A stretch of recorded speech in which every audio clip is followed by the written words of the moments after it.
Welcome. This is Radio Pras.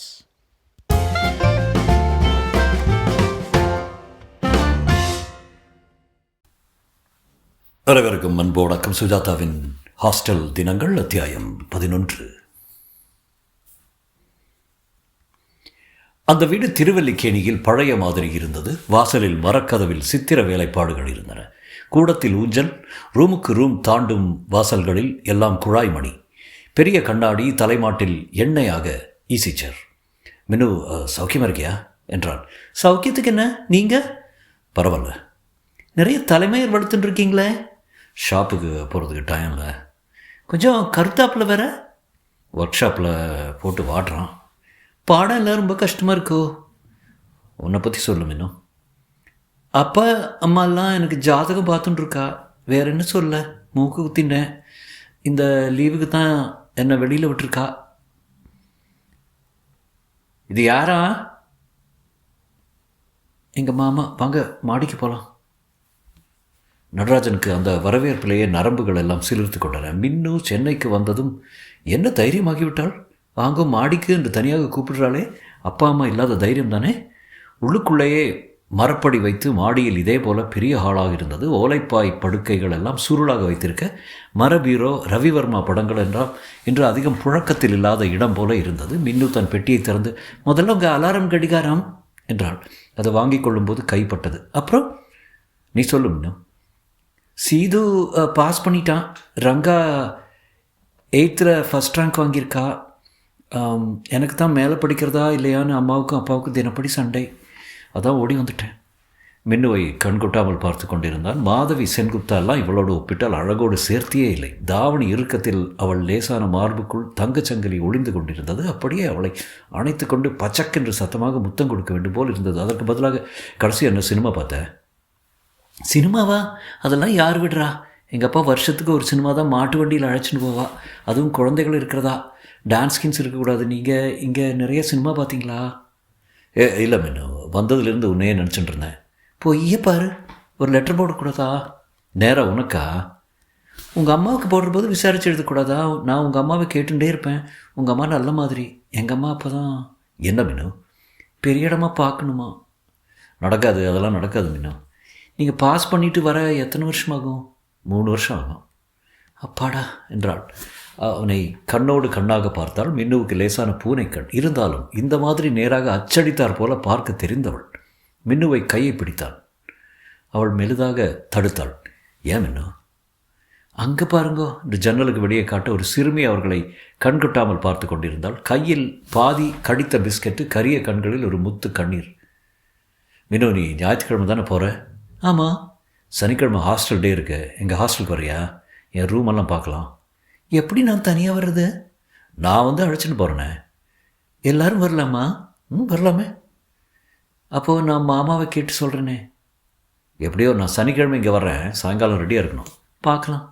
பார்க்கலாம்லாம் இல்லை, நீ வர்ற அவ்வளோதான். அவன் உற்சாகமாக புறப்படுமென் அந்த பெண்ணை பார்த்து, பாப்பா உன் பேர் என்ன? அனுகாதா. வராதா? போய் ஒரு டம்ளரு தூத்தம் கொண்டு வாயேன். அவள் தலையை ஆட்டி விட்டு போனபோது சட்டென்று மின்னுவை எடுத்து கட்டிக்கொண்டு அவசரமாக அவள் வாயில் முத்தம் கொடுக்க முயற்சி பண்ணினான். அவள் தீர்மானமாக அவனை தள்ள, இப்படியெல்லாம் பண்ணனா அப்புறம் உங்களோடு பேசவே மாட்டேன் தெரியுமா என்றாள். மற்றொரு முறை முயற்சி பண்ணிய போது, ராஜு ராஜு என்று கத்தினாள். அந்த அலறலில் உடனே விலகிக்கொண்டு அவளை குற்ற உணர்ச்சியுடன் பார்த்தான். இஷ்டம் இல்லையா? இப்போ இல்லை என்றாள். ராஜு ஊரில் இருக்கான் என்று வாசலில் தான் சொன்னான். அவள் சிரிப்பு மின்சார ரயிலில் ஏறுகிறவரை கேட்டுக்கொண்டிருந்தது. சனிக்கிழமை அவள் ஹாஸ்டலுக்கு வருவதாக சொல்லிவிட்டால் அதில் ஒரு எதிர்பார்ப்பும் கூடவே ஒரு கலக்கமும் தயக்கமும் இருந்தது. நீ கூட்டிகிட்டு வர ராசு, நான் பார்த்துக்கிறேன். இந்த கஜராஜ் மாதிரி ஆளுங்க கலாட்டா பண்ண போகிறாங்களேன்னு தயக்கமாக இருக்குது. சேச்சா, ஹாஸ்டல் டைம் போது அவன் அவன் அவன் அவன் குட்டி தள்ளிட்டு வருவான். அவனவன் அதாவது மேலே அட்டென்ஷனாக இருப்பான். நீ ஒன்று செய்கிற. என்ன செய்கிறன்னா, பப்புக்கிட்ட உன் கேர்ள் ஃப்ரெண்டை ஒப்படைச்சிரு, ரொம்ப சேஃபு என்று சப்தம் இல்லாமல் தோளை குலுக்கி சிரித்தான். பப்பு கோவிந்தராவை முறைத்து பார்த்து, யூ ஸ்டிங்க் என்றான். பப்பு, நான் சொல்கிறது நிஜம் இல்லையா? உனக்கு கேர்ள்ஸ்னால் இன்ட்ரெஸ்டே இல்லை தானே? கோல்ட்டி, உன் பொண்டாட்டியை கூட்டிகிட்டு வா, காட்டுறேன். சே, என் பொண்டாட்டியை நான் இங்கே ஏன் கூட்டிகிட்டு வரணும்? அது என்ன அழகு தெரியுமா, தகன்னு. எல்லாம் ஃபோட்டோ பார்த்துருக்கேன், மறப்பாச்சு. நான் ராயபுரத்தில் 2 கேர்ள் ஃப்ரெண்ட்ஸ் கொண்டாந்துட போகிறேன். ஒன்று மெயின், மற்றது ஆக்சிலரி.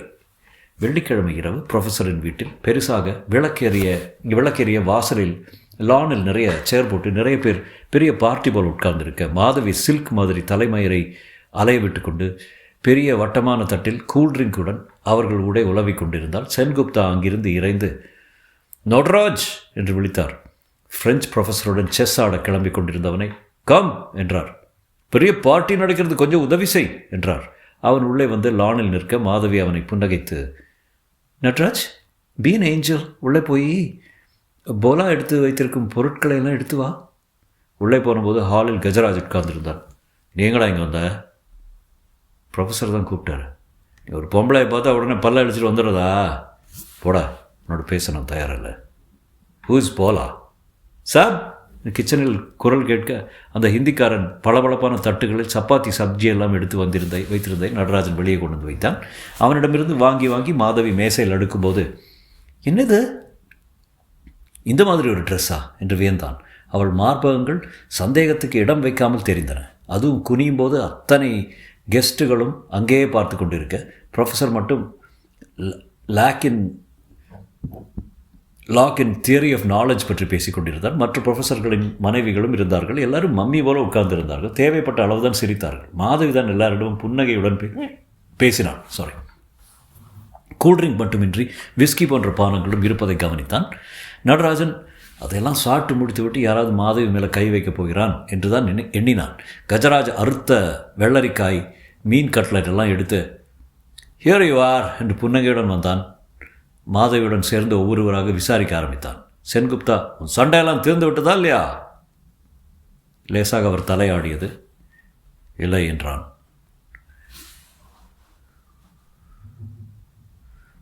முண்டகோ பானிஷத் படி என்றார்.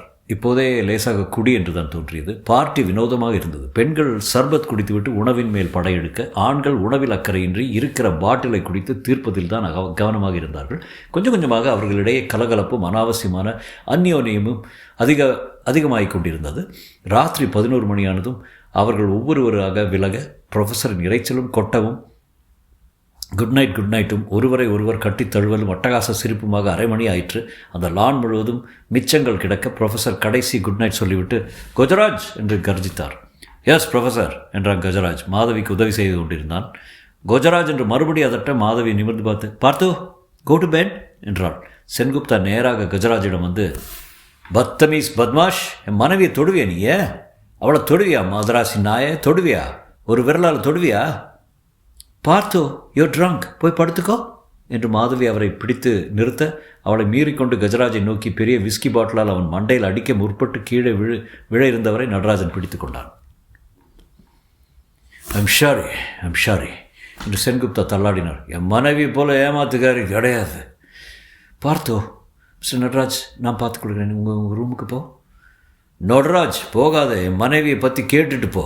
She is a ஸ்லட், she is a pitch.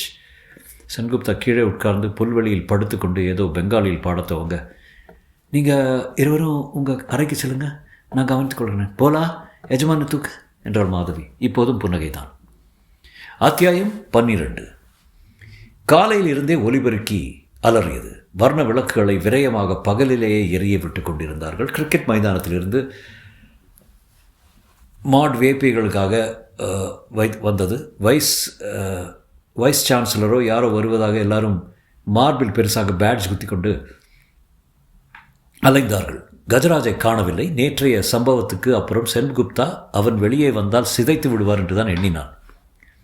கிரேட்டாக சோடாவும் orange பானமும் வந்திறங்க நடராஜனுக்கு உற்சாகமாகவே இருந்தது. காலை 10 மணியிலிருந்தே கடிகாரத்தை பார்த்து கொண்டிருந்தான். எப்போது சாயங்காலம் 3 மணிக்கு திருவல்லிக்கேணி போய் மின்னுவை அழைத்து வருவோம். கோவிந்தராவ் ராயபுரத்தில் சரக்கு வாங்க போயிருந்தான். மற்றொரு கோஷ்டியும் ரூமாக ரிஹர்சல் பார்த்து கொண்டிருந்தார்கள். வீரபாண்டிய கட்டபொம்மன் நின்றிருந்தால் என்கிற தலைப்பில் கச்சா முச்சா என்ற ஒரு நாடகம் எழுதி ஒத்திகை பார்த்து கொண்டிருந்தார்கள். சிரிப்பார்கள் என்கிற உத்தேசத்தோடு ஹரிகதா காலட்சேபம் வேறு. கோவிந்தா ஜீவன ஸ்மரணம் என்று பாகவதர் உல்டாவாக ஆரம்பிப்பாரா? சிஷ்ய கோஷ்டிகள் கோபிகா கோபிகா என்பார்களாம், அதற்கு சிரிப்பார்களாம். இந்த மாதிரி கடி ஜோக்ஸ் நிறைவே இருந்தது. மற்றொரு கோஷ்டி ஜூலியஸ் சீசரில் உள்ள ஆண்டனியின் பிரசங்கத்தை ஒருவன் பொழிய மற்றொருவன் மொழிபெயர்க்கப் போகிறானாம். நண்பர்களே, ரோமம் உள்ளவர்களே, நாட்டுக்கட்டைகளே, அதாவது ஃப்ரெண்ட்ஸ், ரோமன்ஸ் அண்ட் கண்ட்ரிமென். மின்னு சிரிப்பாளோ என்று கவலையாக இருந்தது நடராஜனுக்கு. நடராஜன் மின்னுவுக்காக 3 முறை அலங்காரம் பண்ணி கொண்டான். கோவிந்தாவின் ரூமுக்கு போய் அவன் வைத்திருந்த மிடில் ஈஸ்ட் சென்ட்டை தாராளமாக பூசிக்கொண்டு மீசையை ட்ரிம் பண்ணிக்கொண்டு இருக்கிறதுக்குள்ளே சிறப்பான சட்டை போட்டுக்கொண்டு கடிகாரம் ஓட மறுத்தது போல அடிக்கடி மணுக்கட்டை பார்த்து கொண்டான். பப்பு வந்து ரொம்ப ஷோக்காக இருக்க, முத்தம் கொடுக்கலாம் போல இருக்கிறது என்று ட்ரையல் ஆஃப் ஆஸ்கர் வைல்ட் படிக்கத்தோடு சொன்னான். இத்தனை அமர்க்களத்திலும் ஃபூர்னியே ப்ரொஃபஸருக்கு சாப்பாடு டிஃபன் பாக்ஸில் கருப்பாயையோ மாரியாயோ எடுத்துக்கொண்டு செல்ல நடராஜன் பப்புவிடம் நேற்று சென்குப்தா வீட்டில் நடந்ததை சொன்னான். சென்குப்தாவுக்கு விவஸ்தையே கிடையாது. நேத்திக்கு இத்தனை சத்தம் போட்டானே இல்லையா, இன்றைக்கி பாரு கஜராஜை கட்டி முத்தம் கொடுப்பான் பாரு. நீ எங்கே புறப்பட்டு இருக்கேப்போ? நான் சொல்ல பப்பு, மின்னும் அழைச்சிட்டு வர போகிறேன். ஓ எஸ், கோவிந்தராவ் கூட நக்கலாக பேசினானே. ஒரு நாள் என்கிட்ட செருப்படி வாங்கிக்காம போகிறேன். இவன் டாப் அடிக்கிறதெல்லாம் அம்பலம் பண்ணிட்டு பண்ணாட்டி பாரு. நட்டு, நீ ரொம்ப ஷோக்காக இருக்கடா, நீங்கள் கட்டி முத்தம் கொடுக்கலாம் போலவே இருக்கு உனக்கு. அவன் கையை பிடிக்கும்போது பரபரப்புடன் அவனிடமிருந்து விடுவித்து கொண்டு ரூமை பூட்டிக் கொண்டு கிளம்பி விட்டான். ரயில் பஸ் எல்லாம் உபயோகித்து திருவல்லிக்கேணி போய் சேர 3:15 ஆகிவிடும். எல்லாரும் வாசல் காத்திருந்தார்கள். இவன் எல்லாருமே வரப்போகிறா மின்னு? ஆமாம், அவெல்லாம் வரணும்னு ஆசைப்பட்டா. நடராஜன் நம்பிக்கை எழுந்து அவர்களை பார்த்தான். பட்டு பாவாடை கட்டிக்கொண்டு மார்பில் பின்குத்தி கைக்கொட்டை கொண்டு 10 வயது பெண், 2 வாண்டு தலைபுறா எண்ணெய் வளவளக்க வாரிக்கொண்டு ஒரு சுமார் வயசு பையன். அவள்லாம் எங்கள் மாமா பிள்ளை, சித்தப்பா பொண்ணு. எல்லாரையும் அழைத்து கொண்டு செல்ல வேண்டியிருந்தது. மின்னு கையில் இரத்தக்கருப்பன் என்கிற சிவகாசி புத்தகம் வைத்துக்கொண்டு கண் கொட்டாமல் பஸ்ஸிலும் எலக்ட்ரிக் ட்ரெயினும் படித்து கொண்டிருந்தாள். அவ்வப்போது ஏதாவது கேட்டால் நிமிர்ந்து ஒரு வார்த்தை பதில் சொல்லிவிட்டு இரத்தக்கருப்பன்.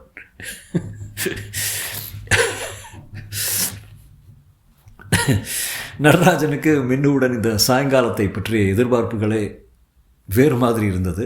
அவளை ஹேங்கர் பக்கம் கொண்டு சென்று கன்னத்தை பிடித்து நிலா வெளிச்சத்தில் பார்த்து காதல் வார்த்தைகள் பேசலாம் என்றால் லேசாக வானம் மூட்டமாக பிசு என்று தூறல். சட்டென்று ஓப்பன் ஏர் நாற்காலிகள் எல்லாம் 100 ஜனங்கள் ஒத்துழைத்து ஆடிட்டோரியத்துக்கே கொண்டு போக ரகளை. வைஸ் சான்சலர் வர நேரமாகியது. மின்னுவுடன் வந்திருந்த எல்லாருக்கும் 3 முறை நடராஜன் ஆரஞ்சு பானம் வாங்கித்தர அந்த பையன்களில் ஒருத்தன் கக்கூஸ் போக வேண்டும் என்று ரொம்ப அவசரம் என்று கொஞ்சம் தாமதித்தால் சபையிலேயே போய்விடுவான் போல கையை உதறி துடித்தான். அவனை அழைத்து கொண்டு பக்கெட்டில் தண்ணீர் பிடித்து கொண்டு வந்து முடிவதற்குள் அந்த பெண், மின்னு ஆற்றுக்கு போனா அப்பா 7:30 வந்துட சொல்லியிருக்கா என்று ஆரம்பித்து விட்டாள். ஜூலி சீசருக்கு விசில் மேல் விசில் பறக்க, மின்னு என்ன எல்லோரும் ரவுடி பசங்களாக இருக்கா, இவ தான் உங்கள் கிளாஸ்மேட்டா என்றாள். அதனிடையில் கோவிந்தராவ் வேறு வந்து சற்றே தள்ளாடி, என்ன ராஜு குட்டி தள்ளிட்டு வந்திருக்கியா, ஹேய் சோக்கு ஜம்பல மாதிரி வைத்தா லாகிரியே என்றான். கோவிந்தா பிஹேவ் யுவர் செல்ஃப் என்று அதட்டினான். மின்னு மிகவும் முகத்தை சுருக்கி கொண்டு போலாம் என்றான். என்னை கூட்டிகிட்டு வரணும்னு கூட இல்லை, நாங்களே போய்ப்போம் என்றான். வெல்வெட் திரை எலக்ட்ரிக்கல் வயரிங்கில் மாட்டிக்கொண்டு ஃபியூஸ் போய் இருட்டான போது மின்னுவை தொட்டான்.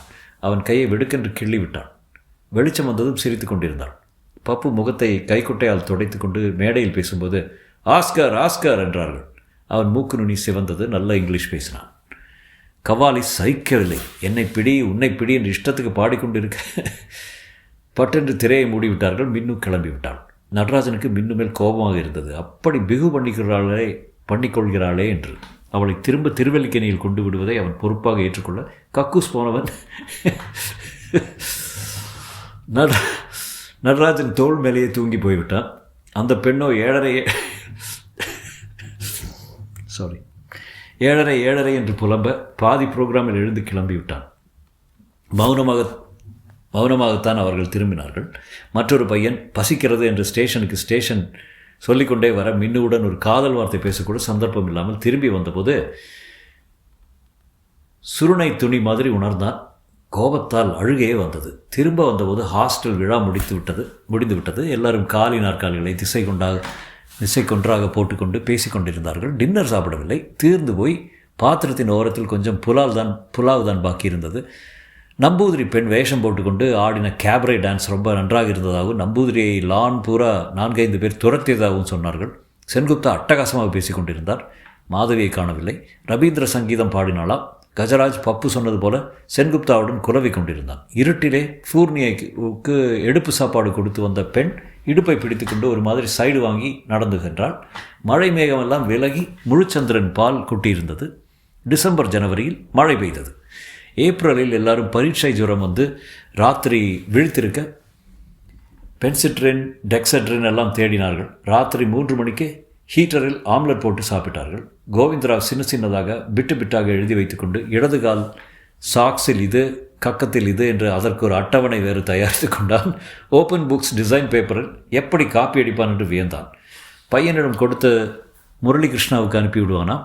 முரளி தன் பேப்பர் மட்டுமல்லாது கோவிந்தராவுக்கு ஒரு பிரதி எழுதி தருவானாம். அப்படியெல்லாம் இருந்தும் எப்படி கோவிந்தராவால் பாஸ் செய்ய முடியவில்லை என்று ஆச்சரியமாக இருந்தது. கஜராஜ் பரீட்சை பற்றி கவலையே இல்லாமல் இருந்தான். நடராஜன் உயிரை கொடுத்து படித்தான்.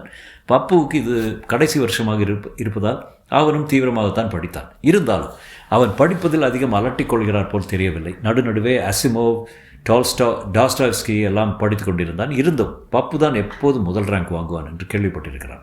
பப்புவிடம் தெரிந்து கொள்ள வேண்டியது எத்தனையோ இருக்கிறது, விரும்பத்தக்கதும் எத்தனையோ இருக்கிறது, ஒன்றை தவிர. இதில் என்ன தப்பு இருக்குங்கிற நட்டு? இது ரொம்ப நேச்சுரல், பல மிருகங்கள்கிட்ட இருக்குது. ஹாமில்டன் ஒருத்தர் பபூன் குரங்குகள்கிட்ட இருக்கிறத பற்றி ஆராய்ச்சி கட்டுரை எழுதியிருக்கான். ஆதி மனிதர்கள்ட்ட இது ஒரு மரியாதைக்குரியதாக இருந்தது. 4000 வருஷத்துக்கு முன்னாடி ஈஜிப்டில் 2 கடவுளே ஹொரஸ் அண்ட் செட் இன்னும் சிநேகிதமாக இருந்திருக்கா. அஸ்ஸரியன், கார்த்தேஜினியன், டோரியன், ஸ்கைத்தியன், நார்மன்னு பல வகை வம்சங்கள் இது இருந்திருக்கு. கிறிஸ்டியானிட்டி வந்ததும் இதை அமுக்க வச்சதாலும் ஷேக்ஸ்பியரு, மார்லோ, பேக்கன், மைக்கேல் ஆஞ்சலோ இப்படி எத்தனையோ சீனியர்ஸ் எல்லாம் இருந்திருக்கா. அமெரிக்கா காலேஜுகளில் 60 பேருக்கு 70 பேர் இது. உனக்கு அப்புறம் புரியும் நட்டு, இட்ஸ் சம்திங் பொயட்டிக் என்றான். நடராஜன் ஸ்மித்தியில் சரியாக பண்ணவில்லை. எலக்ட்ரிக்கல் சில்லியாக ஒரு தப்பு பண்ணியிருந்தான். காம்ப்ளெக்ஸ் வேரியபிள்ஸில் ஒரே ஒரு தப்பு. மற்றபடி எல்லா பேப்பரும் நன்றாக பண்ணியிருந்தான். அம்மாவிடமிருந்து கடிதம் வந்தது. மின்னுவே நீ ரொம்ப நல்லா பார்த்து கொண்டதாகவும் அவளுக்கு பட்டணம் எல்லாம் சுற்றி காட்டியதாகவும் சொன்னாள். ரொம்ப சந்தோஷம். பரீட்சை முடிந்து கையோடு ஊருக்கு வந்துடு. உன்னை பார்க்க அதிக ஆவலாக இருக்கிறதேன். கடைசி நாள் பரீட்சை முடிந்தது. உடம்பு பூரா காற்றடித்து ஓய்ந்த மாதிரி இருந்தது. பல பேர் சாயங்கால ரயிலுக்கே மூட்டை கட்டி கொண்டு கிளம்பி விட்டார்கள். ஹாஸ்டல் துரிதமாக காலியாகி கொண்டிருக்க மெஸ் வெறிச்சென்று இருந்தது. பப்புவுடன் நடந்து வந்தபோது இலைகள் எல்லாம் உதிர்ந்து பூமியே தெரியாமல் காய்ந்த இலைகள் பரவி இருந்தன. பப்புவின் கையில் இங்க் கரை பெருசாக இருந்தது. எப்படி பண்ண நட்டு? நல்லா தான். நீ? நானும் தான் நட்டு. அடுத்த வருஷம் உன்னை பார்க்க முடியாது. நான் நடராஜனுக்கு அப்போது தான் சுருக்கென்று தைத்தது. கான்வெகேஷனுக்கு வருவேல்ல? சொல்ல முடியாது. வேலை தேடணும், மேற்படிப்பு பார்க்கணும். Well, it's been a pleasure knowing you நட்டு. ஏதோ ஒரு விதத்தில் நான் உன்னை விரும்பினேன். என்னை பற்றி எதுவும் தப்பாக நினச்சிக்கலையா நீ? சேச்சே. ராத்திரி கிளம்புறியா? ஆமாம், இனிமேல் நான் பார்த்துக்க மாட்டோம்னு நினைக்கிறேன். ஆமாம், பரவாயில்ல என்று அவன் கையை இறுக்கமாக குலுக்கினான். மறக்க மாட்டியே? இல்லை பப்பு, நீ ஞாபகம் வச்சுட்டா சரி. தொடரும்.